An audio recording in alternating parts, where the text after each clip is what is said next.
In a 10 daycare hole. One of the most interesting aspects of a free roam game is all the secret areas and Easter eggs you can hide, like the Portal 2 Easter egg hidden in Skyrim of all games. However, in FNAF it's much more than that, since each tiny Easter egg or detail can help us figure out what the hell has been going on in this series for the past 8 years, which makes the appearance of secret little cubby holes around the Pizzaplex very interesting. Like the one for the Moondrop and Sunnydrop animatronic hidden behind the daycare center behind a Foxy poster unlocked by taking pictures of certain cardboard cutouts that are also actually on the poster, which makes me think, are there more areas that need to be unlocked like that, or something like that?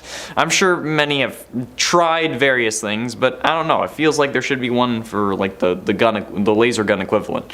In this little hole, however, you can find a mini game called Balloon Boy World, which we will talk about more later on. But also it contains a duffel bag with lore and the Golden Moon animatronic plush required from one of the achievements, so it's certainly somewhere that you'd want to go. You can also get the achievement for playing the Balloon Boy World minigame also. And at 9, Vanessa Therapy. Something I was unaware of until completing the game and getting Roxy's eyes were 16 retro CDs that can be found towards the end of the game. You have to actually have Roxy's eyes to see them though, because they don't spawn in unless you have the eyes. These can be played with a CD player hidden in a sister location secret room. The retro CDs require Roxanne's eye upgrade on Glamrock Freddy, and for the CDs to spawn in, Gregory has to be inside an upgraded Glamrock Freddy, be near the disc and like looking at where it would be, and then exiting to actually be able to collect it, otherwise it won't spawn in if you're looking away.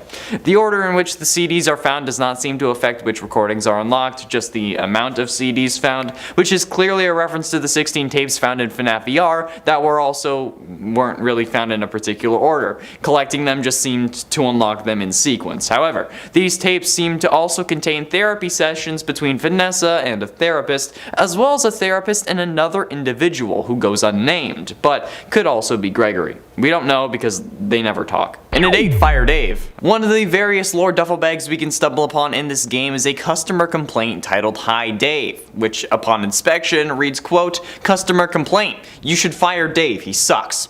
And while it's short and sweet and to the point, it also is seemingly a reference to the FNAF novels, since if you're unaware, in the novels William Afton was introduced, but at first he was going by the alias Dave Miller. And considering how this customer says that we should fire Dave, I think that's a pretty telling way to reference the book's most infamous employee, and also reference the fact that Afton is in the Pizzaplex right below our noses. This duffel bag can be found on the farthest left bench next to the lockers in customer service, which seems to indicate that Dave also worked in customer service. Just a horrible place for a serial killer to work, just saying. Number 7, he survived. So obviously if you have played Security Breach or watched any of your favorite YouTubers or streamers play it at this point, you know that William Afton managed to survive and make it into the game. Not only that, but his physical body even manages to somehow be around. I know, I'm like, isn't this thing completely destroyed at this point? Apparently not. It shows up once more fused with an animatronic suit, managing to have survived all the awful things that have happened to it, like being spring-locked and burned alive. I think he was burned alive twice actually,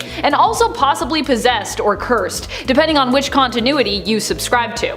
Though it should be noted that this is probably the most decayed and worse for wear we've seen William Afton look in the flesh. And at 6, Freddy Mercury. Did you know that Freddy Fazbear in the opening cutscene to FNAF Security Breach is actually making a reference to Freddy Mercury? Yeah, neither did I. But thanks to some helpful YouTube commenters, not on these videos, on other videos, it was pointed out to me there. While on stage when showcasing his name, Freddy Fazbear strikes a similar pose to Freddy Mercury, which is kind of iconic and understandable given that both their names are Freddy. And I don't really want to see Freddy getting up on his toes, grabbing his crotch and yelling, "Ow!" in reference to Michael Jackson. Someone also ended up making an album cover for the glam rock band singing Bohemian Rhapsody, which is absolutely iconic and I love it. I kinda want to hear this now though. Like, why can't we have this instead of like Freddy telling Gregory that he needs to vent like a sussy baka? Like, why has that been going around? Like, Gregory, have you heard of Among Us, Gregory? You need to vent. I don't know. And why is my TikTok For You page filled with FNAF memes and FNAF related content all of a sudden, okay? It was like the one safe place I had. But now there's like glam rock Freddy filters and like sunny drop filters and Gregory being a sussy baka and like but Vanessa, I'm a material girl things. Like, what the f, man? Why? Halfway through into number 5, Glitchtrap. One huge question about this series that I have now that Security Breach is over is what the hell was the point of the story of Glitchtrap? If William had a physical form in Burntrap, like a form that legit contained his actual body with his human jaw being visible, why was he sentient code? Or was that even him? Like, I get that his inclusion was to add a story to the VR game, but how was this possible if Afton still had a physical form? That seems practically impossible since, to be fair, the rules of possession in the FNAF universe are pretty well established. You gotta die. So, what's the deal here? It's so confusing and concerning that we know that this game takes place after Help Wanted 2, thanks to the Princess Quest arcade machines, which, thanks to one of the lore duffel bags, is described as being ported from a mobile game. And Princess Quest made its first appearance in Help Wanted's mobile version as a way to include the Glitchtrap and the 16 tapes thing, since they couldn't really include the full normal game, because you know, an iPhone isn't as powerful as a computer or a console, no matter how much Apple claims that it is. So, what's the point of Glitchtrap if Afton had a physical form? How is it possible? In at 4, Monty the Murderer. One of the biggest questions this game seems to have is where did Bonnie go? While with sister location, simply put, Funtime Chica was rented out, that's not really the case with Bonnie and Security Breach. We hear Freddy say that there isn't a bunny here anymore, in a somber way as if he was killed, but by who is the bigger question. In the lore duffel bags, we can find various bits of evidence though that suggest Monty could be to blame, since after all, he did end up replacing Bonnie as the new bass player after his accident. But was it really an accident? Let's look at what the bags say. Quote, "The bowling alley needs a retheme. While most of the Bonnie art was removed, kids keep asking where's Bonnie? Do we have an officially approved response?" Which makes it seem like Bonnie isn't simply out of commission. But we can get even more specific. Quote again, 12:24 a.m. Bonnie is seen leaving his green room in Rockstar Row headed east towards the atrium. 2:40 a.m. Bonnie enters the East Arcade. 4:12 a.m. Bonnie enters Monty Golf. And considering how that's where the log ends, we can be pretty certain that Bonnie ate the dust over at Monty Golf, which would make even more sense given that Monty replaced Bonnie, became more popular than Bonnie, and then was also the last place Bonnie was seen. Seems pretty sus to me. I mean, maybe Monty was the one who should have been venting. Number 3, Elizabeth Afton and William Afton team up. It's also very possible that Elizabeth Afton and William Afton have both managed to somehow live on and continue to survive. Heck, even Michael Afton could be, I don't know, mixed in there somewhere for all we know. While Elizabeth Afton was supposed to have been freed in spirit at the end of Pizzeria Simulator, the Blob seems to be an amalgamation of many Freddys and all the other animatronics that were burned at the ending of that game. That would include Circus Baby as well. What if the Blob struggled with whether or not to fight William, as within the tangled mess there were various consciousnesses with various allegiances, but in the end Circus Baby won out and decided to save him because she's still maybe part Elizabeth? The fact that the Blob even seems to have some kind of will of its own seems to imply that the spirits within those animatronics somehow lingered and were not fully, at least, freed, which could mean we could see the return of Circus Baby teaming up with her dad in the future. Sounds terrifying. Or we could simply see a return of the Blob fully amalgamated with Burntrap as well. A very permanent, kind of terrifying team up. And ultimately, in at number 2, Arcade Conspiracy. The Arcade Conspiracy gets its name from one of the duffel bags that you can find, where we learn that something else seems to be going on here. Quote from this Arcade Conspiracy note, "Exit interview. They are working together, the arcades. They are hiding something, the glitches. Glitch them all at the same time, then the princess will recognize me. She's testing me. I am not yet worthy. The others are protecting it. Let me stay. I'm so close. Just one more night, please. I can save the princess." Now it's clear that this seems to be referencing the Princess Quest minigames, however it doesn't really seem like we have to glitch the Princess Quest games in order to win. We just have to beat them in orders from 1 to 3 and then boom we save Vanny. So what could the rest of this mean?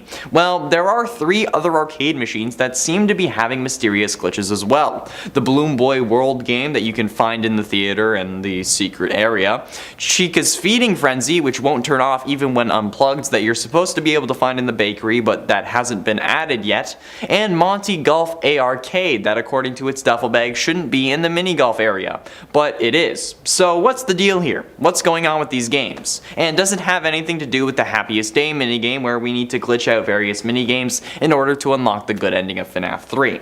I don't know, but we won't be able to know until Chica's Feeding Frenzy is officially added into the game because they released Security Breach without it being complete. And finally, in at number 1, Freddy and Friends. In the area where you end up forcing Chica to eat garbage in order for her to get crushed, you can find a secret door. A duffel bag will be hidden next to it, indicating that you need to take a picture of the wall to continue, and doing so results in a tiny door opening so that Freddy can't actually fit through, but you can. But the room it leads to is probably one of the most interesting things at all. A replica of the room that Mike watches The Immortal and the Restless in from Sister Location, even including the basket of exotic butters.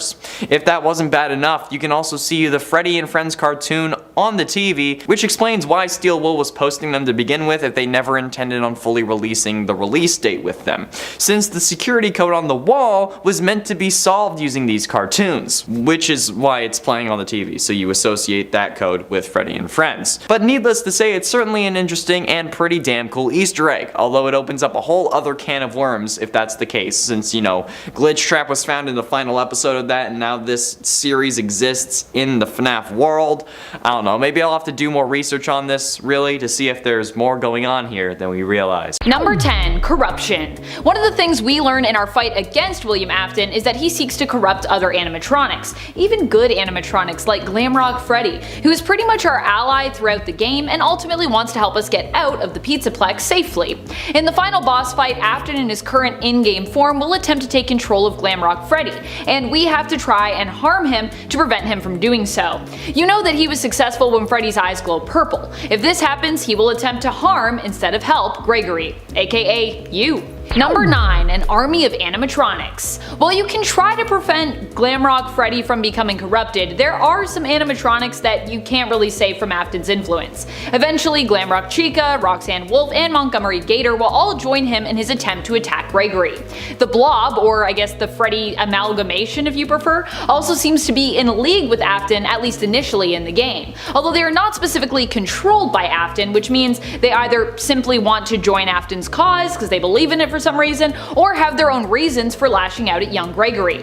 The other animatronics don't seem to be in control of their behavior and are more like William Afton's puppets, completely controlled and willed to cause harm by Afton himself, likely going against their own initial programming. Number 8. Hunter. While later on, Afton mainly relies on his influence over the other animatronics to do his bidding, initially he was involved, possibly directly, in taking out any Fazbear employees who came to investigate just what he was up to in the tunnels below the Pizzaplex. Large quantities of power were being drained down there, and when employees were sent to investigate, none of them managed to ever return apparently. This implies that they were all killed, likely by Afton himself in his new form as Burntrap, or some lesser form of him perhaps as he bided his time becoming Burntrap, improving his appearance and gaining more and more power. Improving his appearance. Ugh. It's not really improved, he's pretty gross. And as he gained more and more power, literally with electrical power, and on an influential scale. And it's 7. Joy of Creation. The anticipation for the Fazbear Fanverse initiative is building now that Security Breach has released and we don't know anything about what's coming next in the main FNAF universe. However, there are actually references to some of the Fanverse games in Security Breach. For example, the Joy of Creation Easter eggs of Ignited Freddy and Ignited Bonnie, found on the House of Bear and House of Bear 2 arcade cabinets found around the Pizzaplex. This is something I actually picked up on my first time through, so needless to say, it's pretty damn cool that I was right about it. The House of Bear cabinet has Ignited Freddy's silhouette standing in the doorway, and House of Bear 2's machine features Ignited Bonnie's face, which could be considered Withered Bonnie, but given the context of Ignited Freddy on the other one, I think it's safe to say that this is Ignited Bonnie. Plus, this can also explain how these games fit into the main timeline, since the Fanverse games could just be the games that Scott's in-universe counterpart made. It would also explain why they have their own FNAF 1 version titled FNAF Plus. Number 6. Burntrap. This version of William Afton is known as Burntrap. Burntrap is an amalgamation of a bunch of different animatronics, and I believe we actually found the name Burntrap through hacking the game and through looking at the file names. Burntrap is actually a withered Spring Bonnie suit that also has endoskeleton parts from Springlock, Glamrock, and Nightmare animatronic builds as well. Of course, the corpse of William is also permanently bonded with this suit as well, and much of his corpse beneath is visible because of just how withered the suit is. Very little of the suit is still visible, and you can even see all of Afton's skeletal looking gum exposed bottom jaw, as the suit no longer has its bottom jaw attached. Ew. Number 5. Rescued at the last moment. It's very unlikely that William Afton is actually dead. Although we talked about that being what seems to happen on the part 1 of this list, when it comes to Afton's fate and him being attacked by the Freddy amalgamated blob and pulled back deeper into the ruins as everything caved in around them, it's also just as likely that the blob was maybe saving Afton instead. After all, while the blob may be a monster, they also seemingly lashed out along with Buildup originally, and they are after all an amalgamation of his creations. They also tried to kill Gregory. You can die from the blob. Freddy is kind of like William's child as well, and it's possible that even while horribly disfigured, they still felt an allegiance to their creator. Perhaps at the last minute the blob is trying to save Afton. Although it looks like they are pulling Buildup further in towards this cave-in, they could also know of an escape route that was simply safer than the one Gregory and Glamrock Freddy seemed to be taking, and they could be attempting to pull Afton towards safety instead so that he could escape and live another day. Although, to be honest, I feel like he's lived enough days. However, this would possibly allow Afton to return in future games. Number 4. The Ruins. Where did William Afton as Buildup come from? Well, it seems in the game that Vanny was tasked with recovering his body, digging up the ruins of Freddy Fazbear's pizza place, which the Mega Pizzaplex happens to have built on top of. Recruiting the Glamrock animatronics against their will, she brings them to the ruins of Freddy Fazbear's and has them dig something up. Likely that something is William Afton's tattered corpse. It's gotta be really tattered at this point. That is how he is able to return with Vanny's help and some convenient construction with the Pizzaplex being built on top of the pizza place. Although this likely was also part of his greater plot as Glitchtrap. Fazbear may have still held the deed to that land and, they decided that they should just make use of it instead of selling that lot and then buying a new one to build on. Makes sense. Although I imagine they would have had to buy more land around it as well, because the Pizzaplex is massive. Getting close to the end into number 3, not bankrupt. How is Fazbear Entertainment not bankrupt at this point? To me, this is probably the most unbelievable thing in this entire series. But that's not really what this list is about. With literally everything that has been going on with these restaurants for 40 years, why haven't they caught on and know that these restaurants aren't safe? And by they and them, I mean the general public. Especially when kids go missing from the Pizzaplex. We have at least 9 kids in the worst endings final newspaper. That alone should be enough to deter people from going in. But as we see in the starting concert to the game where Freddy glitches out, we know that it was absolutely packed with people. And clearly that doesn't help the kids since they're still being taken by Vanny. So what the hell are you thinking? Not only have they not gone bankrupt, but they've also been able to expand into a giant mall-sized complex, for crying out loud. How could they do that when basically everyone knows what William did at this point? Number 2. Death animation. While Buildup being overtaken by the Freddy amalgamated blob / Elizabeth / just the blob, whatever you want to call it, and one of the endings seems to imply that he has died, or at the very least has been defeated, we don't actually get to see his death happen. We just see him basically pulled away by this blob as Glamrock Freddy and Gregory manage to escape while the underground tunnel and cave system caves in. However, through fans hacking the game, they've claimed that they have found some unused Buildup files, and within that an unused death animation for the character. There could still be a way to unlock those unused files, of course, as it's still early days for this game, and there are likely tons of clues and hidden lore still left uncovered as of yet. After all, this game is massive, but the other option is that Buildup's death was initially going to be shown in one of the endings, but was ultimately cut to leave it more ambiguous as to whether or not he might return, and whether or not he actually survived. Perhaps they wanted to kill him off initially, but then decided they'd rather leave the option open for Afton to return once again. I personally think they maybe were like, we could make Vanny this big character, and then say goodbye to Afton, and then they got cold feet as they were getting near the end of that. They're like, oh, people won't like it if Afton's gone. Of course, all of the people that have played the game are like, more Vanny, less Afton. Number 1, no jump scare. Although all the other animatronic antagonists in Five Nights at Freddy's Security Breach have their own jump scare if they manage to catch you, Buildup is the only animatronic who doesn't seem to have one. This is likely because, well, he doesn't really catch you himself, but instead gets other animatronics to lash out at you, preferring to use them to get to you instead of pursuing you as Gregory himself. This just goes to show us how much this character has evolved and really grown in terms of his power, becoming the mastermind who pulls the strings things, as opposed to doing his own dirty work. And I know what you're all gonna say, he's always been the mastermind. Amanda, you're right, he has been, but I just mean, remember initially he used to kill people? That was his thing.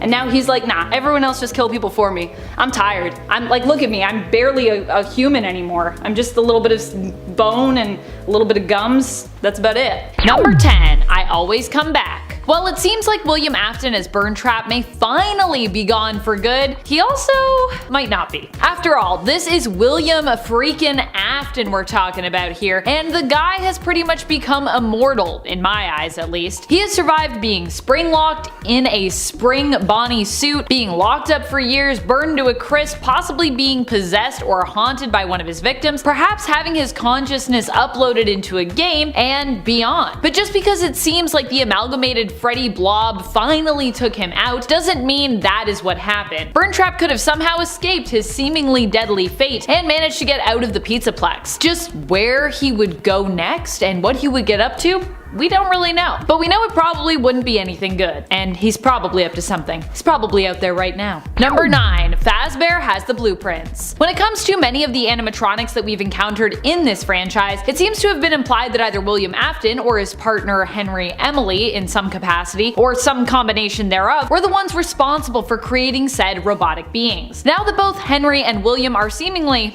gone, however, it is interesting to see Fazbear apparently thriving with both their own meta game that appears to exist within the universe, with help wanted, and also with their new establishment, the Freddy Fazbear Mega Pizzaplex. Considering we also have seen new animatronics here, it must mean that Fazbear Entertainment is now the one behind making these animatronics, and it seems to be implied that as such they have secured the blueprints for the original animatronics and were able to use them to create new ones like Montgomery Gator and Roxanne Wolf. Either that or these are like old animatronics that they've updated, but I feel like it's implied that these are completely fresh, so they made them themselves. This means that William and Henry are really no longer needed with this company, although we don't know if either remains attached at all financially to Fazbear, or even attached to their founding story or their history. However, this also opens up the possibility of someone else at the head of Fazbear becoming corrupt and turning evil. Maybe there'll be a new William Afton one day. And friends, before we move on to this next spot, if you are loving this list and you want more lists like it, I don't know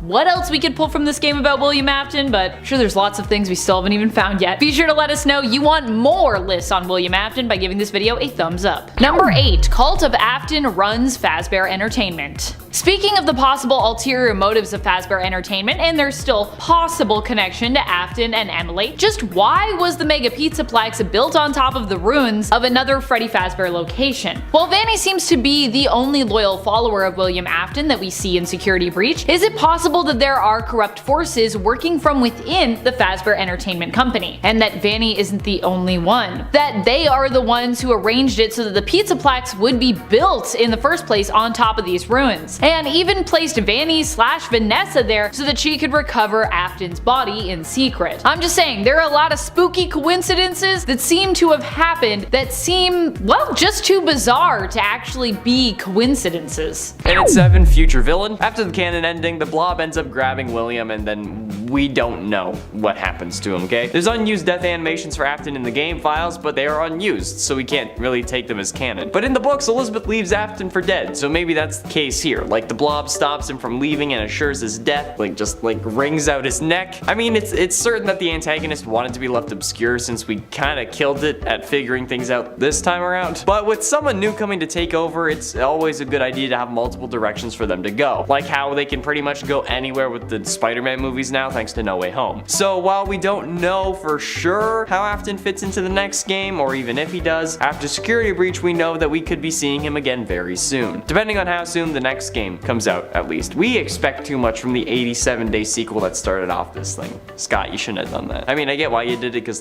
bite of 87, but still, you shouldn't have done it. Number 6, maybe no longer British? The really interesting thing about having William Afton potentially recast in Security Breach is that it implies that he somehow may have lost his British accent, at least based on the voice that we heard. When PJ Haywood voiced William Afton in Sister Location, he was distinctly British. This was a character who definitely had a British accent. And yet, if Michael Curtis is doing a voice for William Afton in the trailer, and those unused files were found under the header of Buildup in the games, he somehow, I guess, lost his British accent? So is he British or is he American? Or is he from somewhere else? It's possible that being burned severely might have also altered his vocal cords, or just that over time his accent diminished or changed, which can happen. I mean, after all, when we heard him in Sister Location, I think it was mainly in like flashback stuff, so I don't know, maybe it's been a long time and now all of a sudden his accent is gone. After all, dialects come from what we hear around us and are built over time through speech patterns based on those sounds. So if he had been in the US for I guess a long period of time, it is possible his voice could have changed. Then he could still be British, but you know, with an American accent, because his British accent sort of faded away. It should be noted though that the older that you are, the more unlikely it becomes that your voice would change like this. Which of course also begs the question, how old is William Afton anyways? Do we even know?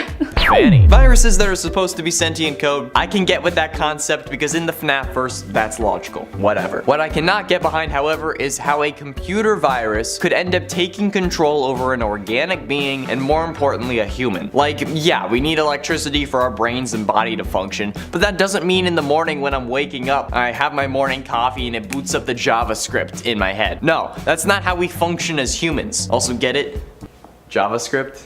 Coffee? I mean, that's like the logo of the... Okay. There should be no way for a computer virus, sentient or not, to be able to invade my brain, take control over me, and even temporarily, and cause me to kill. That's absolutely impossible, even for FNAF. It's actually ridiculous. Vanny should be an impossible villain as she's being presented. Does this mean that it's entirely impossible? No, she could very well just be a robot, just a very realistic one, or she could not be being controlled by William. However, the Princess Quest endings seem to heavily imply that she is being controlled by William. So, if she really is a human Vanessa, she's impossible. Unless she's meant to be a rebuilt Elizabeth robot like Charlie from the FNAF novel trilogy, or seemingly crying child in Gregory in this game as well.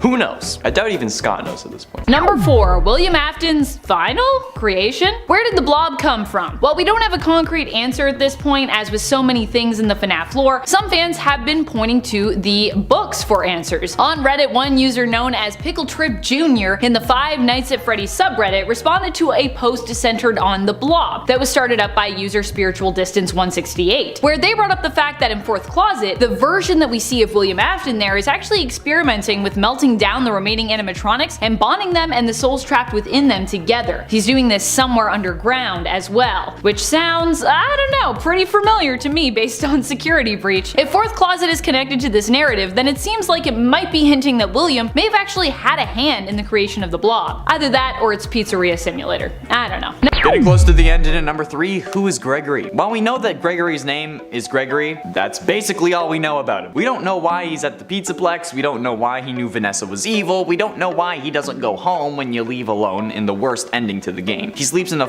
cardboard box using newspapers as a blanket. But he's also wearing Fazbear clothing, which means that he can't really be homeless, right? I mean, like, gift shop stuff is expensive, especially for a company like Fazbear Entertainment, which I'm sure only cares about money, because this is like the 14th time they've reopened and kids are still getting killed. So why is he able to afford Fazbear shoes and a Fazbear shirt when, if he was homeless, getting that stuff at a thrift store, even from Target, would be cheaper? I feel like any kid would know that. He could also be an orphan, but wouldn't he have run back to an orphanage if he, like, when he escaped? Even if he left the orphanage on his own and ran away, he wouldn't know, like, wouldn't he know that it was safer to go back there instead of hiding in a cardboard box? Plus, this dude is capable of ordering robots to kill Vanny. So, like, straight up, this kid killed this woman by ordering the bots to disassemble her. And while he didn't, like, stab her or, like, do anything, he was still actively willing to kill her. So, who the hell is this messed up kid who can fit in a stroller, form full sentences, drive a van, and use jumper cables on a car battery properly to reboot Freddy? I swear, this is like a 6-year-old kid with, like,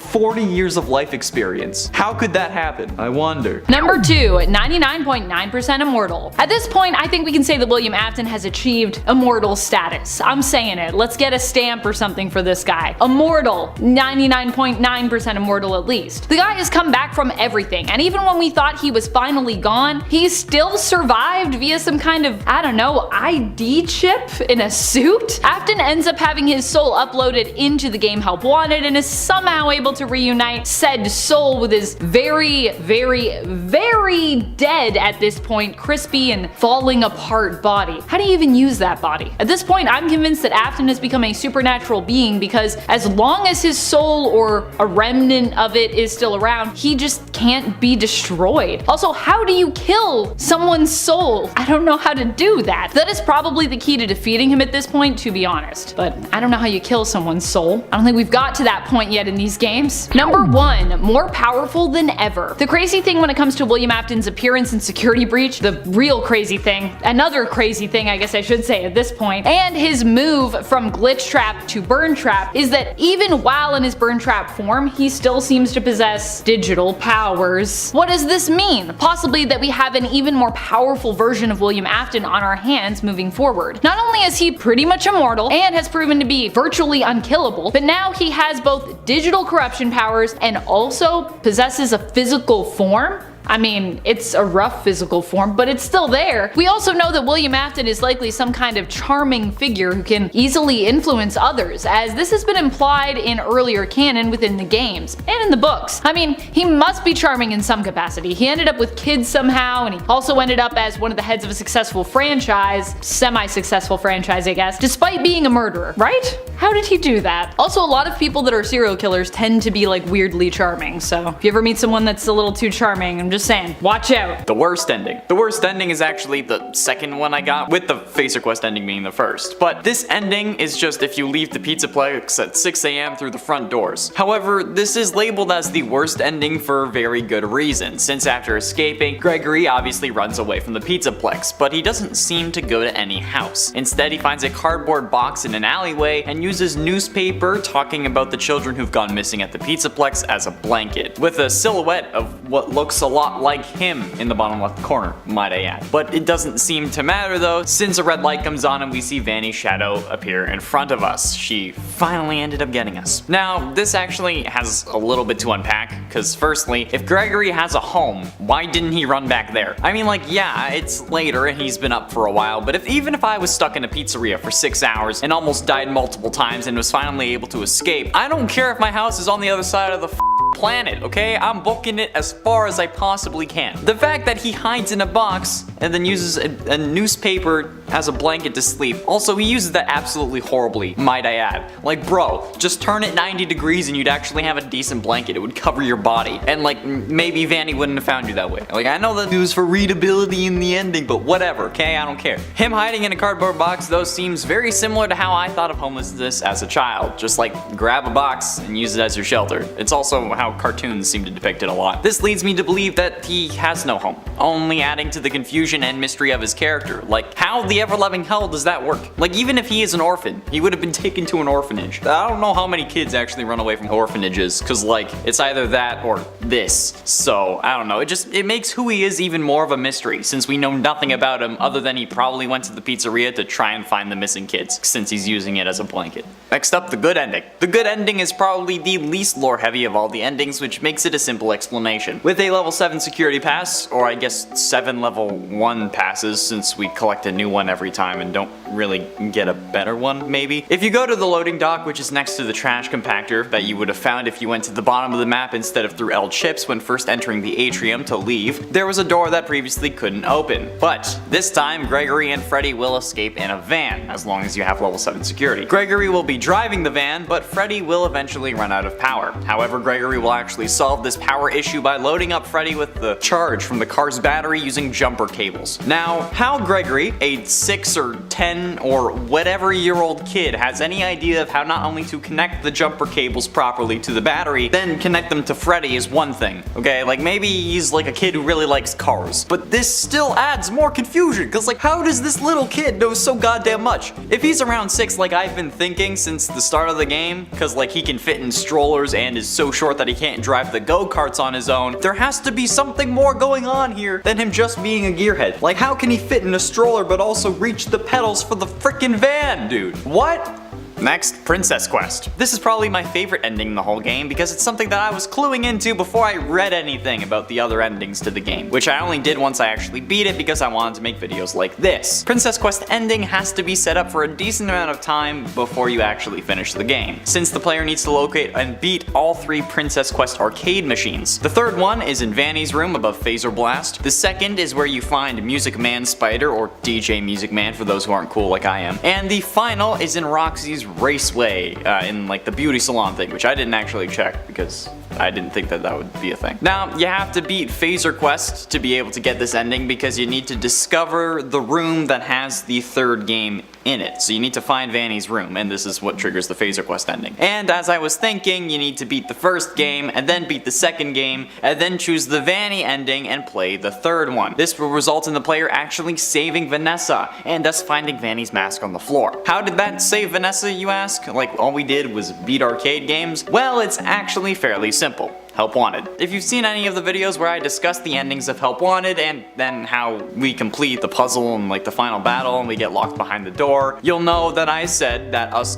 doing that puzzle thing was just to distract us so that William had more of an opportunity to shut us away in our own mind. And seemingly he does that. And Princess Quest actually proves me right, since at the end of Princess Quest 3 you open a giant door with a large keyhole surrounded by glitching cracks. And in Help Wanted, we get sealed behind a door with a large keyhole along with cracks and handprints. This with the obvious connection via Princess Quest to Help Wanted because it was ported into the flat mobile port of the game because they couldn't actually include Glitchtrap due to size limitations because you know it's a phone game. So us opening that door is releasing the player from Help Wanted, who now is confirmed to be Vanessa, from the wall that Afton set up. Since after this door opens, we see her mask on the floor and even sit on a hill with Vanessa and Freddy's head in the final shot of that ending, which is similar to the final shot of the Canon ending. This is truly the best ending, but it's unfortunately not the Canon one. Next up, Phaser Quest. While having this ending unlocked is required for the Princess Quest ending, that's because you need to access the Princess Quest minigame. But without playing the other 2, you can't play the third. So this ending actually ends up killing Vanny. Since without the game, you have to make your way up to her room and hit the button that turns the animatronics against her. And since she has just had them disassemble Freddy, we as Gregory tell the animatronics to disassemble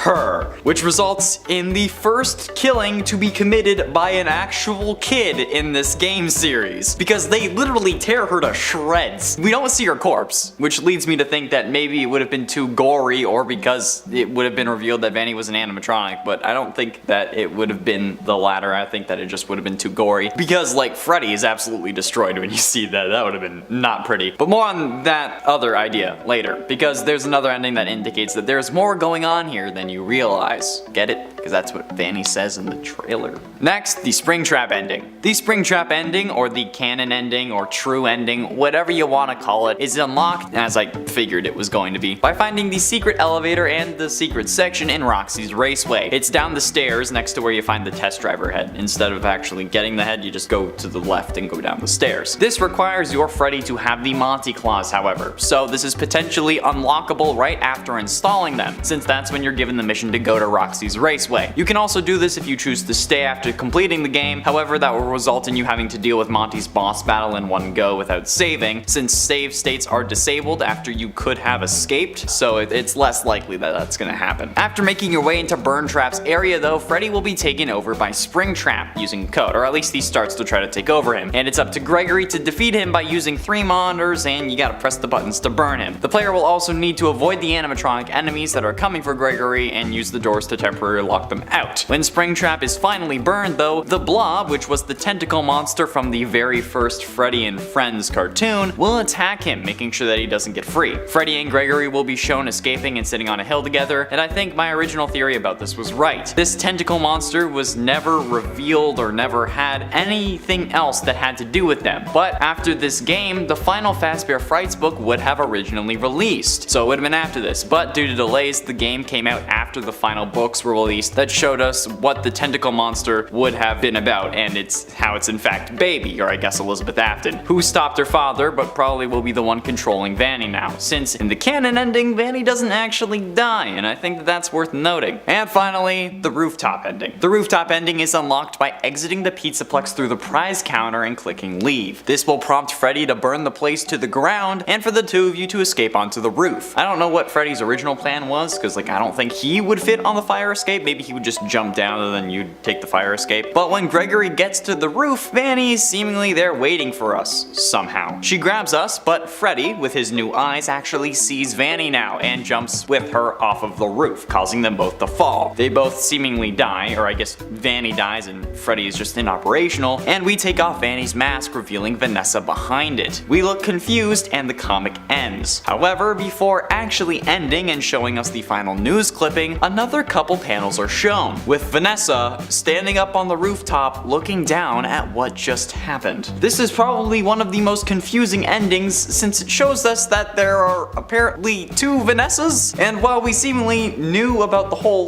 double life thing, we hadn't exactly seen the two characters in the same room again, so we thought that there was only one of them. And in the Princess Quest ending, we seemingly save Vanny, so what the hell is going on here? The simplest answer has us sounding like a middle school English teacher, with symbolism being always an option in this series. And with Scott, I think that this is probably the right place to talk symbolism, because it's FNAF. Unlike Shakespeare though, he didn't mean anything. Now, this is probably not actually two Vanessas. It could just simply be Vanessa's soul looking down at her body. We know that souls are actually a thing in this universe thanks to FNAF 3's cutscenes where Purple Guy gets spring-trapped. Those souls had physical forms that caused him to freak out. This could just be Vanessa regretting all the things she did as Vanny, even if it was unwilling. This could also just be more than that as well, where there could legitimately be two different Vanessas, with one either being a robot or from another universe, since we have the whole Fazbear Fanverse initiative, and the multiple endings indicates that there are multiple universes already, or they could just be twins, but I think it would be more cool if Vanny is a robot. I hated this theory in the early days, mostly because people were treating it as fact. However, in the previously discussed canon or Springtrap ending, we did have to fight off Springtrap, but we have to do it as Gregory since, like I said, he takes control over Freddy, but why didn't he take control over us? This man, more than anyone, should know that you always gotta get rid of the kids, because they're always gonna be the ones to screw you. So why didn't he just take control of Freddy and keep us inside, or take control of both of us if he could? I mean, he had Roxy under his control in that same scene, right? So we know that he can control multiple things, and I think it's probably because no matter what, he can only possess robotic beings. Combine this seemingly obvious limit with the fact that Vanny doesn't start bleeding after hitting the ground, and you have some solid evidence, but I'm sure that it was just her soul looking back at what she did, fire surrounding her so that she actually makes sure she dies, because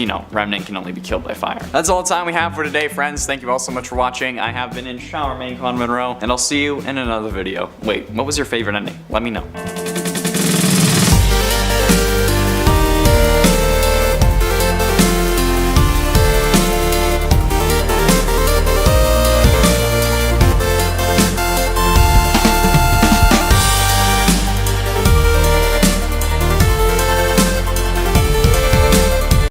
Ultimate Custom Night. Now that Security Breach has released and messed with the timeline once more, we know that Ultimate Custom Night was supposed to be during. Okay, look, we know where it's intended to be, or at least where it had to be because of these new revelations. The original concept was that it was William's personal hell, but the man in room 1280 made some people believe that it was him, what he was seeing in a coma, like how Crying Child was in a coma for the main gameplay of FNAF 4. But now we know that Ultimate Custom Night is simply what William is seeing while he's unconscious in the recharge station. It's the only thing that really makes sense if we think about it, because you can't really go to hell if you're not dead, or if your soul is possessing an animatronic. You kind of need your soul to not have a tether for Crowley to snatch it up and drag it down to the infinite waiting line that is hell. So he kind of can't be in hell until he's actually gone. And at 9, impossible. While Thanos might be inevitable, William should be impossible. Or, okay, well, maybe William's not impossible, but Glitchtrap at this point certainly should be. With everything we've seen in these games, possession and anything having to do with such mostly comes from from a dead person, or someone who soon dies after pouring their agony into something. So how could Glitchtrap be a thing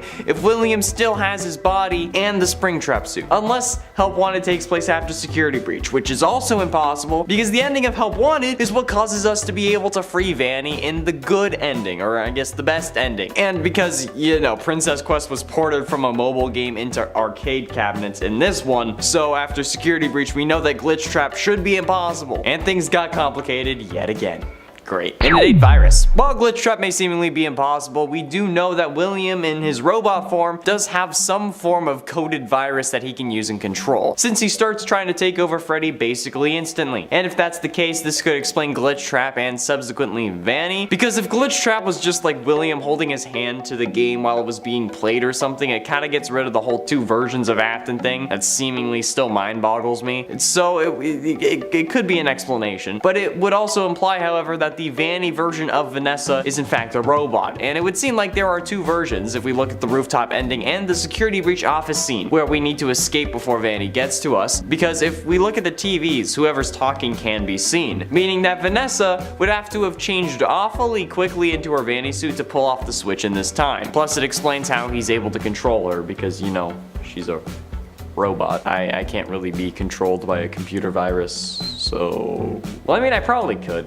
Number 7. New voice actor. An interesting detail when it comes to the character's evolution in Security Breach is that it seems like Michael Curtis was going to be the voice of William Afton. From the trailers, that is what was implied. At least that's definitely what I was picking up on. And yet before, the main voice actor for William Afton, the one that we'd come to know from Sister Location at least, was PJ Haywood. The even stranger thing is if William Curtis was meant to play the role of William Afton, and the lines he uttered in the trailer, which hackers have claimed in the files are actually linked to Burn Trap within the game, then why didn't he actually get to do those lines in the games? It seems like there must have been a directional shift when it came to the content that it was suggested we were going to get. It seems, based on the trailers, that Afton, Vanny, and possibly the security guard Vanessa were all going to play more important and prevalent roles in the game. It also kind of seems like we could have gone one of two ways, with either like Vanessa helping us or Freddy helping us, or maybe there is a version of the game where they both help us, I don't know. And yet we didn't see as much from any of these characters as we thought we would, or at least we didn't see what we thought we would from them. So were the whole scenes that Curtis recorded lines for tossed, or was the direction changed much earlier on? Is Curtis's voice really even meant to be William Afton, or is this supposed to be some other character? I know this is more questions than answers, but this is another case where knowledge kind of just leads to more theories and speculations than any correct answers. And at 6, animatronic. I've denied that William Afton is an animatronic forever. I never put him on the scariest FNAF animatronics list or whatnot because I didn't believe that he was one. He was a guy controlling a suit being kept alive by the one you should not have killed. Thus, him being a man with robotic enhancements and not an animatronic. However,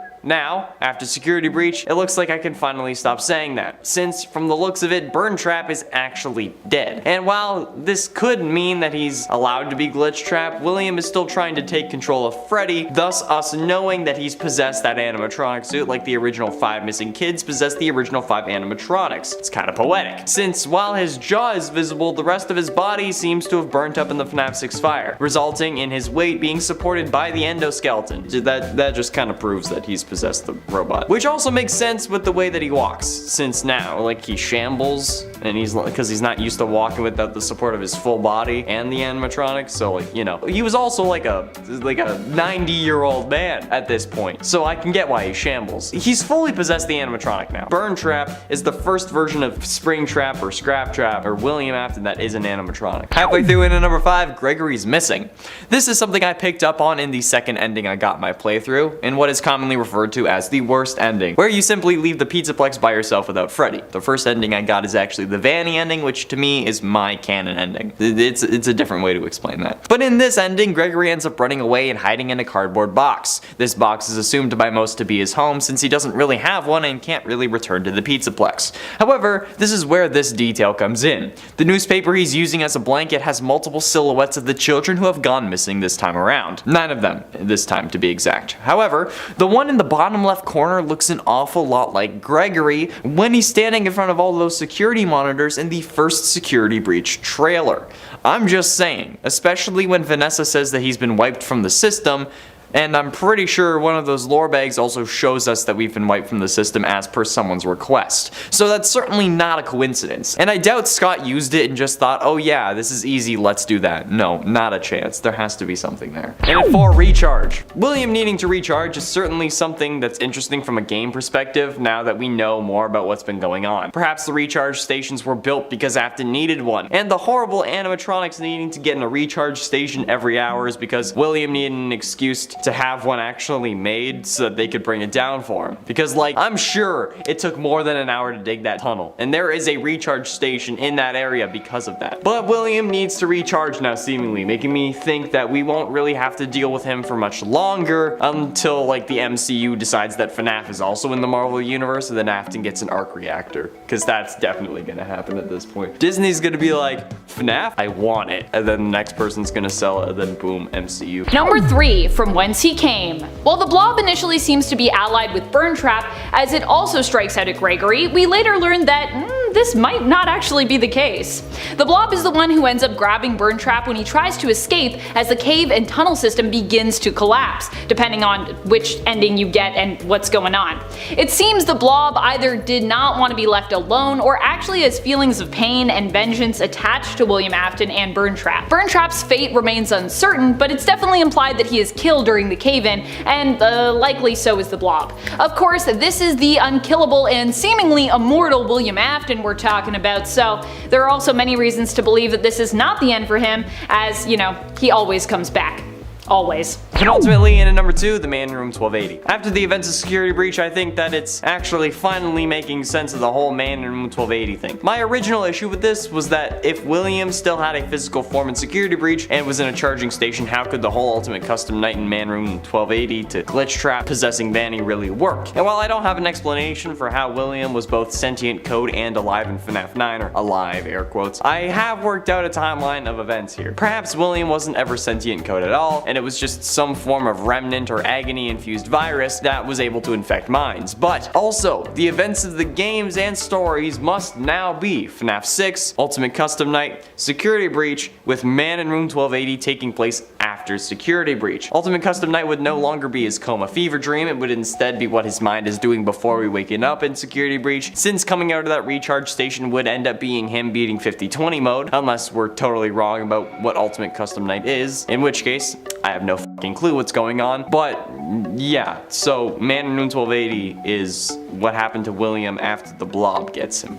At least, that's the closest thing we can say right now. And finally, in at number 1, lied about Remnant. In yesterday's video, I talked about how what we know about Remnant must be a lie, and the explanation of that, link in the iCard. However, the thing is, 3 times we've tried to burn William, and 3 times he's survived. And while that could just be the whole he always comes back thing, this time around, we see that everyone from the FNAF 6 fire seemingly survived. While they are together in the form of the Blob, there are still the masks of the puppet and baby present inside it, meaning that the other animatronics also came back. But as far as we know, that shouldn't have been possible. But that's because now we know that William lied about being able to destroy Remnant with fire, as a way I'm sure to make Henry think that there was a way to stop him. But William knew that this wouldn't really kill him, and he got exactly what he wanted. Even got Henry to kill himself in the fire as well, to make sure that nobody remembered this place. And if William knew that fire wouldn't kill him, but heard Henry was going to stay, why wouldn't he stay?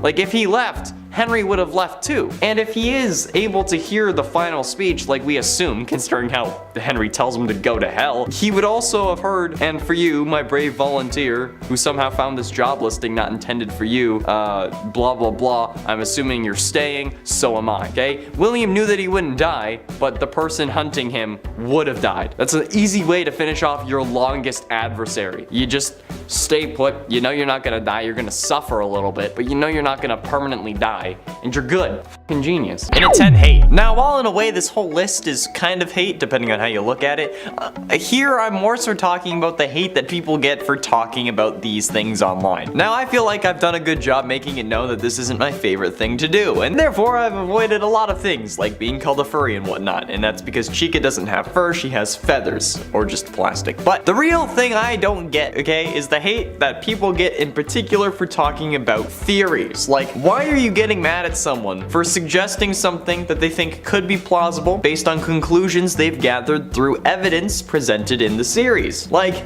the hate that I was getting for suggesting that Crying Child was actually a robot, but also his older brother, kind of insane. Like, I know that it wasn't likely, but still, Jesus. My DMs at the time were freaking horrifying. The hate that Matt Pat has been getting on Twitter recently for saying that Gregory is a robot Crying Child, absolutely insane. Because most people are saying that he can't be a robot because he's just comparing two white kids, and that the robot is too young to be Gregory, because he would have been made earlier in the timeline.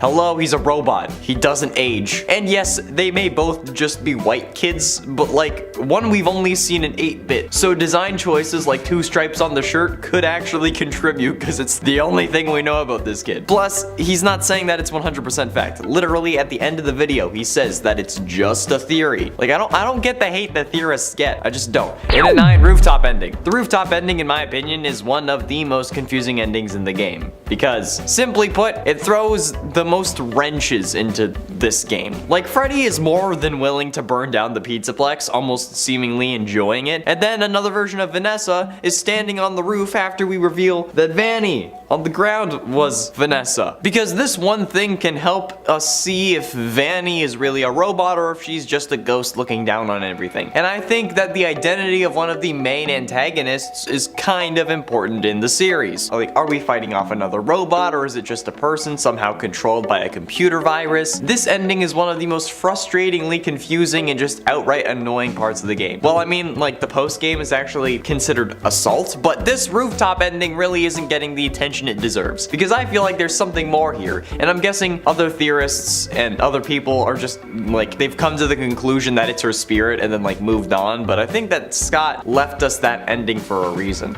It just doesn't make sense. And at 8, Princess Quest. Princess Quest's ending does in reality make sense, and I understand why we need to play through all the Princess Quest arcade cabinets in order to save Vanny's mind, since Princess Quest was in the mobile port for FNAF AR, and at the end we unlock the same door we got sealed behind in FNAF AR. But the main issue I have with how this doesn't make sense is the fact that how is this possible? How are we able to be trapped inside a mobile game, or at least part of our mind is trapped inside a mobile game, but then can also be ported into arcade cabinets without us escaping while they're actually moving our consciousness? And why is it broken up into 3 machines? Like, are you telling me that there was no way to get a mobile game into a single arcade cabinet because it was too big? Like, if a full arcade cabinet can play Mortal Kombat, I think it can handle a mobile game, or even like just a section of a mobile game if we're being real. It could have been because they made the game bigger, or because they wanted to make it more difficult to unlock Vanny, but the easiest thing to do for that would just be to like bring the cabinet down to where Afton is hiding and store it in there, or fill it with concrete and bury it. Considering how we are able to actually unlock our brain like we're the Sorcerer Supreme,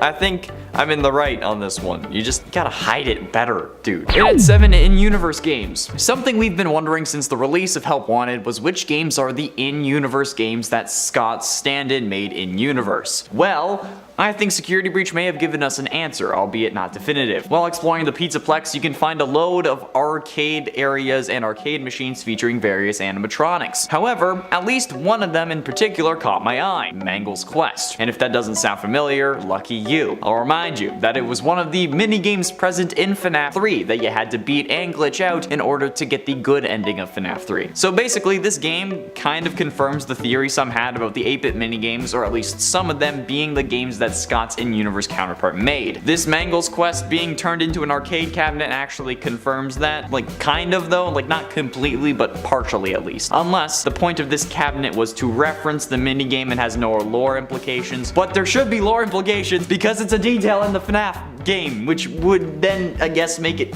canon. God, I hate this series, but I love this series. And at 6, post-game. This one isn't about making sense in the real world, really. Like, if this was real life, that shouldn't work, kind of thing. But the idea that after 6 AM, when you choose to stay in the Pizzaplex, you are no longer able to save your game doesn't make sense from either a real world or an in-game perspective. These save spots are designed to look like reservation kiosks, where you can save your spot in line for various attractions and such, which is honestly a good idea, especially with little children running around and the parents having to be like, no, we need to wait in this line, but now we don't have to, and you can run around to your heart's content. But the idea that those kiosks are running all night from 11:30 to 5:50 a.m. but turn off when the place actually opens for staff is absolutely absurd. Like, if anything, you would want these things to be on at that point. Plus, it's a horrible gameplay mechanic. Like, why are you now making it impossible for me to save my progress when I can now see all the little gifts and lore bags hidden around the map? And it's still in a Freddy who loses power really quick. And that is a mechanic that I really hope they fix in an update, because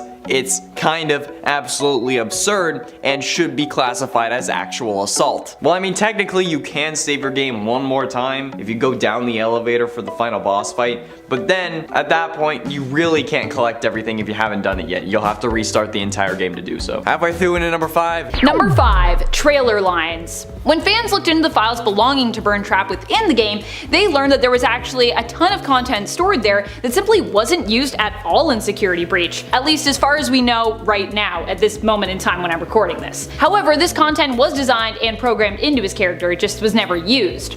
Among this content were 2 lines featured in one of the Security Breach trailers that many fans suspected belonged to William Afton himself. Well, it turns out that apparently we were right about that. However, while the lines were found within his files, they were never uttered in the actual game. Either they were put there with the intention of being used, but an opportunity never really presented itself that made sense, or they were used and then later they were cut from the game for some reason.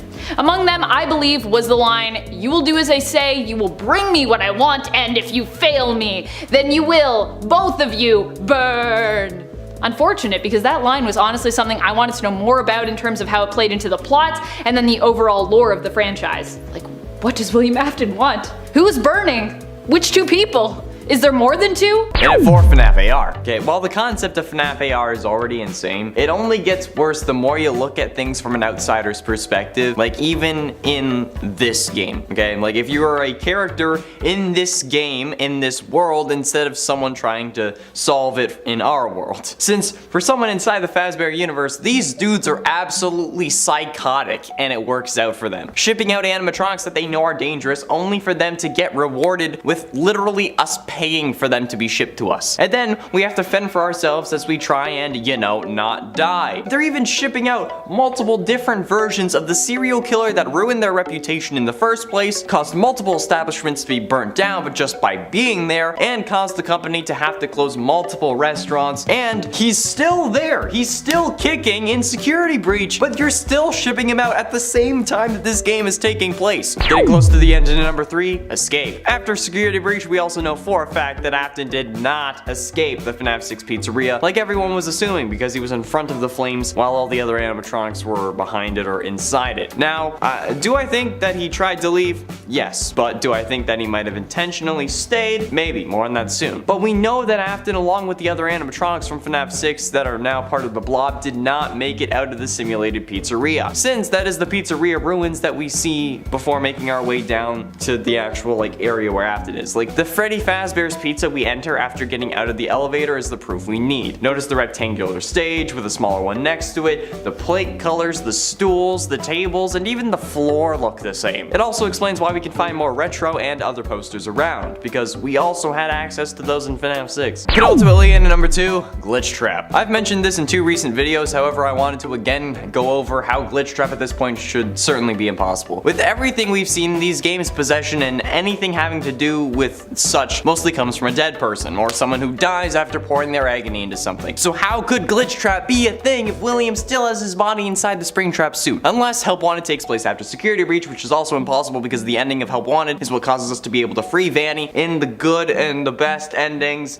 Because, you know, Princess Quest was ported into from mobile. Okay, look, you know what? After Security Breach, Glitchtrap, impossible, okay? It can't be a thing. It shouldn't be a thing. It doesn't make sense. Finally, in at number 1, doors. If I've said it once, I've said it 1,000 times. The FNAF doors make absolutely no sense whatsoever, okay? Just based on gravity alone, they should actually require power to stay open. I don't know what kind of backwards ass world this is for this to make sense, and this mechanic comes back in Security Breach on multiple occasions, so you know what, I'm allowed to include it on this list, okay? Including the final fight against Afton, door power has a meaning. So, I don't know, okay? Doors don't make sense. This is stupid. I'm done. And at 10, how did William come back? Now, don't get me wrong, I know this man always comes back, but I thought that this time it was really over. But somehow, without any ritual or any kind of warning, William is sitting in his own freaking recharge station. That makes me sick to my stomach. The thing is, how is this a thing?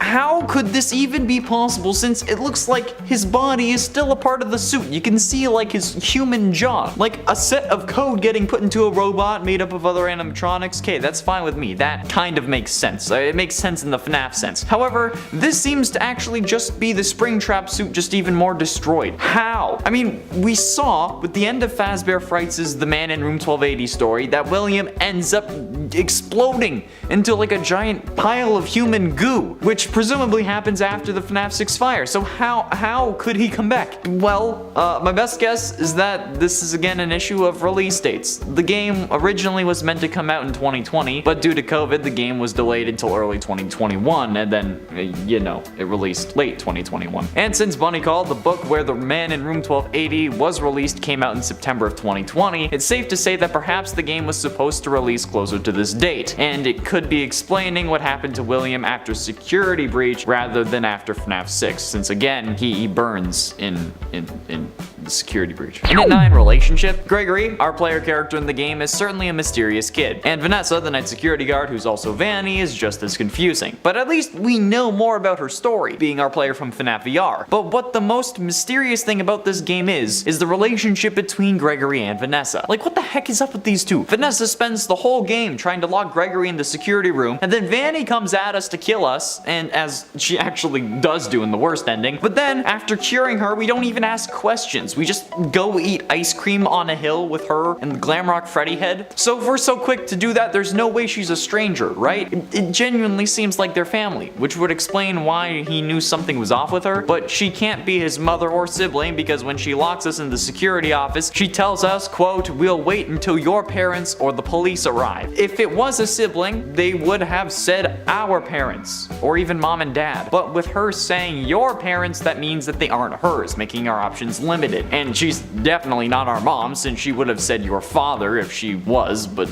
she isn't. So we don't really know, because she also seemingly doesn't know Gregory's name until it starts coming out of his Faz watch. Or at least that's how she describes knowing this kid to Freddy in Parts and Service. So, and at 8, Multiverse? The FNAF Multiverse is a thing. And honestly, even without the Fanverse, it's canon that there is a FNAF Multiverse just due to the multiple endings of the games. So ever since FNAF 3, there has been multiple Earths in the FNAF canon. One where the bad ending is canon, one where the good ending is canon. And Scott just chooses which one we play through. This time around, he chose that the canon universe would be when we fight with Burn-Trap. However, that keeps 5 more endings with their own canon universe. Unfortunately, the Princess Quest ending is not the canon ending this time around, but I mean, like, I can see why, since it would really leave no antagonist for us to face in the next game, since we wouldn't know about Burn-Trap hidden in the basement. But even still, I wonder if this section of the story would be canon in the Fanverse, since they have their own version of the first game, FNAF Plus. So if they have, in the story at least, a Security Breach Plus, which one of the Security Breach endings do you think would be canon? Be sure you let me know down below. And at 7, time. The time scaling in this series has always been questionable. However, the real issue I have with this is just how inconsistent it is in this game. Like, I understand needing it to progress the story, and that's fine. But the entire time I've played this game, I've played 8 hours of it, and somehow it wasn't 6 AM yet, and it kind of annoyed me. Not because, like, it's not the same as the real world time, that remains true for basically any game, but when we're in, like, the last 10 minutes before it hits 6 AM in game, the home stretch before the daycare daycare attendant gets you, and when you're able to actually escape, you have like not even 5 minutes for something that's supposed to be 10. Like, at least give me the 10 minutes so I can figure out where the hell I'm supposed to fucking go. This place is so fucking huge and confusing to begin with, and now you're introducing a time limit that isn't even in line with what you're saying it's supposed to be when I've spent 8 hours in this game and it hasn't even been 6. I also wish that they had gone with my idea of having an ending where you just waited until 6. Like, I wish that was an option, because seemingly in this game, time stops if you're not progressing the story. So if I was just chilling in a corner, hiding from the animatronics, which is, let's be honest, realistic, so honestly, I could have just been playing for 6 hours instead. I could have saved myself 2 hours of torturing myself with FNAF. And it's 6 Vanny's ending? And the canon ending to the game, the one where we fight against William Afton in the form of Burn-Trap, we don't see what happens to Vanny.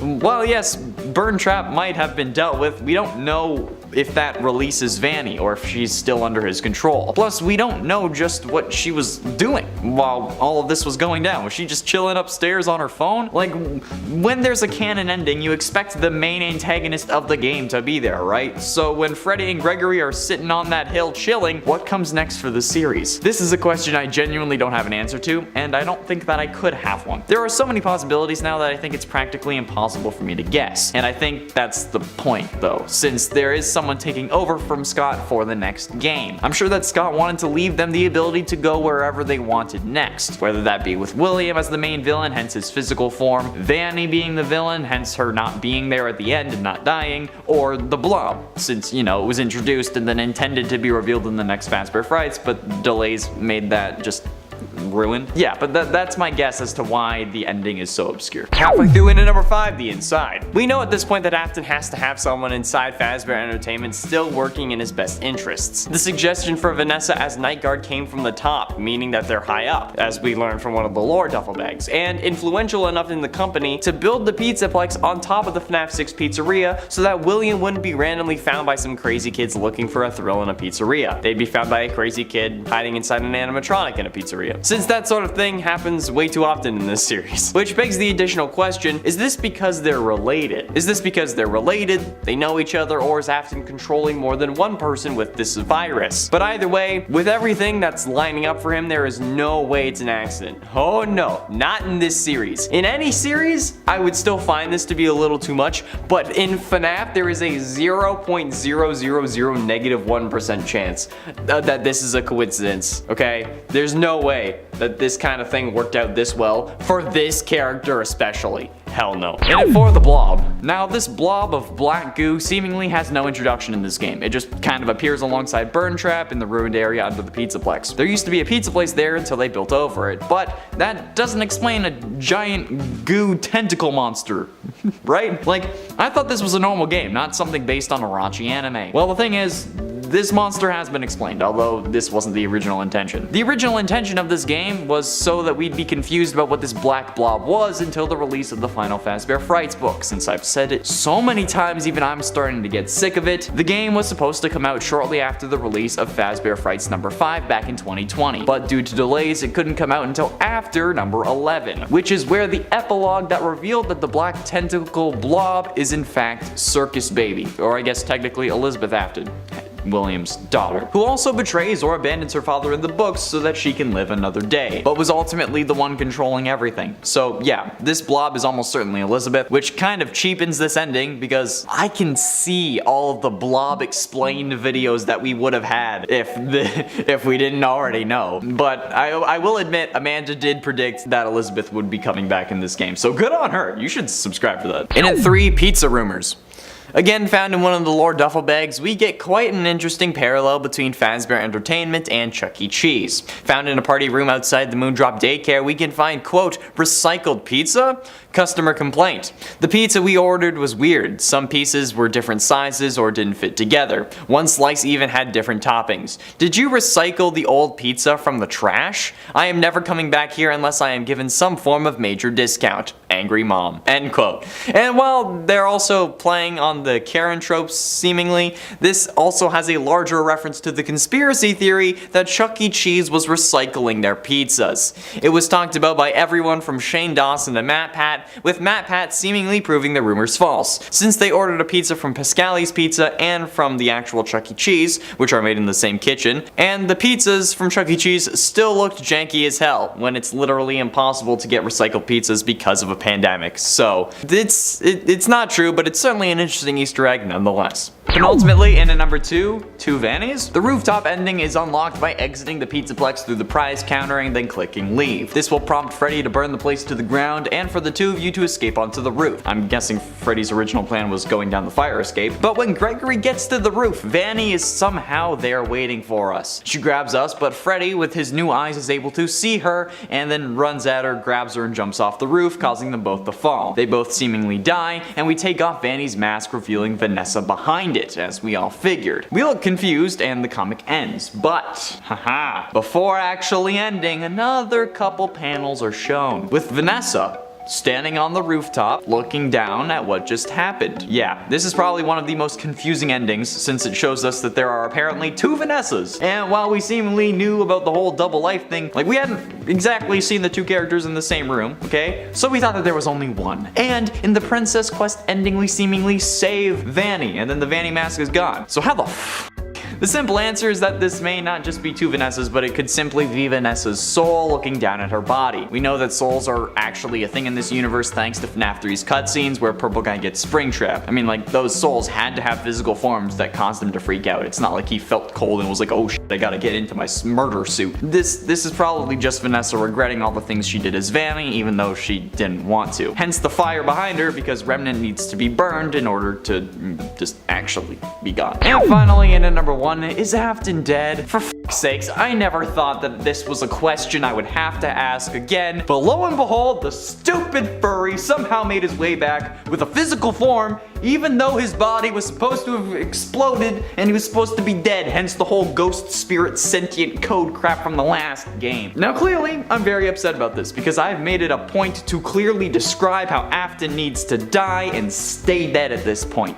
Okay? The whole he always comes back trope is becoming way too overused. Like, at this point, it is the power of love thing from The Flash. Like how they defeat every villain with the power of love. Yeah, that is what this whole I always come back thing is at. I hope they cast Sean Bean as Afton in the movie so that they can kill him off permanently. 'Cause that's what happens every time Sean Bean's on screen. But after the canon ending, the Blob ends up grabbing him and then we don't know. There's unused death animations for Afton in the game files, but they're unused, so we can't really take them as canon yet. But in the books, Elizabeth does leave Afton for dead, so maybe there is still some hope here, and the Blob stops him from leaving and like maybe assures his death this time because she kind of grabbed him by the neck, so like maybe she like hung him for good measure. God, I hope so. Please let Afton finally be dead permanently.